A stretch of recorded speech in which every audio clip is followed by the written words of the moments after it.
നമ്മൾ ഏത് അരിയാണെന്നുണ്ടെങ്കിലും കുറച്ച് നമ്മൾ ആവശ്യത്തിനുള്ളത് എടുക്കുക. ഇത് ഞാൻ പച്ചരി 2 നാഴി എടുത്തിട്ടുണ്ട് കേട്ടോ. അത് ഞാൻ ആപ്പത്തിനൊക്കെ അരയ്ക്കാൻ വേണ്ടിയിട്ട് എടുത്തതാണ്. അത് നന്നായി കഴുകി ഒരു 5-6 പ്രാവശ്യം കഴുകിയതിന് ശേഷം നല്ല വെള്ളമൊഴിച്ച് ഒരു 4-5 മണിക്കൂർ റെസ്റ്റ് ചെയ്യാനായിട്ട് വെക്കുക. അതിനുശേഷം ഇതുകൂടെ കൈയോട് നന്നായി ഒന്ന് നല്ല ഞെരടി കൊടുത്തു കഴിഞ്ഞാൽ അതിൽ പാല് പോലെ നമുക്ക് ആ ഒരു വെള്ളത്തിൻ്റെ ഈ ഒരു അരിയുടെ ഇത് മുഴുവനായിട്ട് നമുക്ക് കിട്ടും. കണ്ടില്ലേ, ഇതുപോലെ നമുക്ക് ഇങ്ങനൊരു വെള്ളം നമുക്ക് കിട്ടും.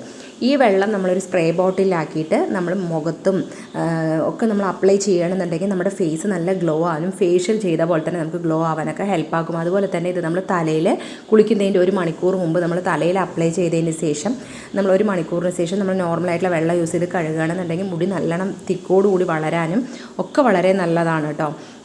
അതുപോലെ നമുക്ക് ഫേസിലും അപ്ലൈ ചെയ്യുക, കയ്യിലും കാലിലൊക്കെ നമുക്കിത് അപ്ലൈ ചെയ്യാനായിട്ട് പറ്റും. ഇനി നമുക്ക് അതേപോലെ തന്നെ ആ ഒരു അരിയിൽ നിന്ന് ഒരു 3-4 ടേബിൾ സ്പൂൺ അരിയും ആ ഒന്ന് തന്നെ കുറച്ച് വെള്ളവും കൂടി എടുത്തിട്ട് നന്നായി ഒന്ന് അരച്ചെടുത്തിട്ട് ഇതുപോലൊരു കോട്ടൻ്റെ തുണി ഒരു പാത്രത്തിൻ്റെ മുകളിലേക്ക് വെച്ചിട്ട് ഈ അരച്ച മാവ് മുഴുവൻ അതിലേക്ക് ഒഴിച്ച് കുറച്ച് വെള്ളവും കൂടി ചേർത്തിട്ട് നന്നായി ഒന്ന് പിഴിഞ്ഞെടുക്കുക. അപ്പോൾ നമുക്ക് അതിൻ്റെ ആ ഒരു ചണ്ടിയെല്ലാം മാറിയ ഒരു വെള്ളം മാത്രമായിട്ട് നമുക്ക് കിട്ടും. നല്ല തിക്കായിട്ടുള്ളൊരു തേങ്ങാപ്പാലോ പാല് പോലെയൊക്കെ നമുക്ക് കിട്ടും.